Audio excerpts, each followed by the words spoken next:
Prime Minister Anthony Albanese will announce the date of the Voice referendum in South Australia next week, triggering a 6-week sprint to shore up support for the yes vote. That vote is expected on October 14. Joining me now live in studio is Independent MP Kylea Tink. Kylea, good to see you. Thank you so much for joining us. So 6 weeks to be announced next week. How do you see this playing out?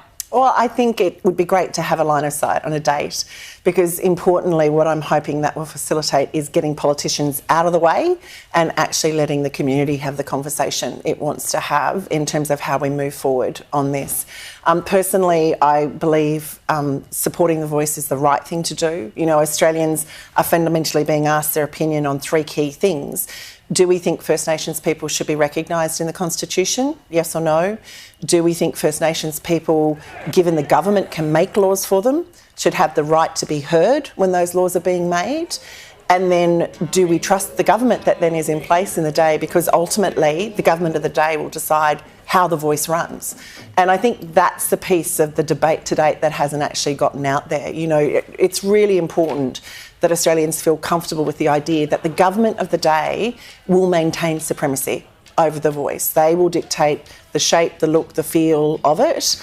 And as such, the Voice won't have a veto power. All this talk of the potential for the Voice to influence water rights or, you know, take land from people, I think that's just muddying it, and it's political interplay. I'm keen to see the community have the opportunity to have that discussion. So you'll vote yes in support of it? I will vote yes, okay. Yes. And for my community, what I'll be doing is just making sure that I'm providing as much information as possible to answer people's questions. Well, what's the community telling you? I mean, we've seen a number of polling over the last few weeks showing that the no vote is likely to get up. But what are you hearing on the ground? Are people talking about the Voice? No, not at all. And actually, I think that's a really important part of the polling. The things that are keeping the people in North Sydney busy at the moment are conversations around mortgage rates, around cost of living, around transitioning to green renewable energy. It's about getting their kids into, you know, accommodation somewhere that they can live close by them. So I actually feel like it's what is going to be the best part of the next 6 weeks is that everyday normal Australians will be invited to start to give some space to this conversation in their mind because, you know, this is important for our nation, and if this doesn't get up, I do think we will be lesser as a nation, and I think internationally we will continue to be seen as a country that has failed to mature and failed to reconcile ourselves with our past.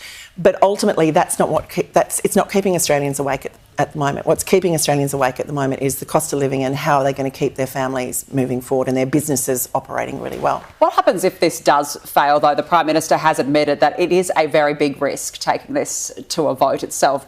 Do you just give up after? What happens? Australians never give up. And I actually, that's what fascinates me about this whole conversation. You know, the history of our nation has been when people have told us something is risky or we shouldn't step in that direction, we've still gone there because Australians are bold and courageous. And I think we want to back ourselves, you know. So from my perspective, I believe this will get up because I do believe the majority of Australians to this point in time have possibly been silent on it because it's not been their highest priority. And I do believe the majority of Australians appreciate our First Nations heritage and the fact that if we all lean back in on that, it makes us stronger. You know, we'll be able as a nation, we will talk about having 60,000 years of continuous history.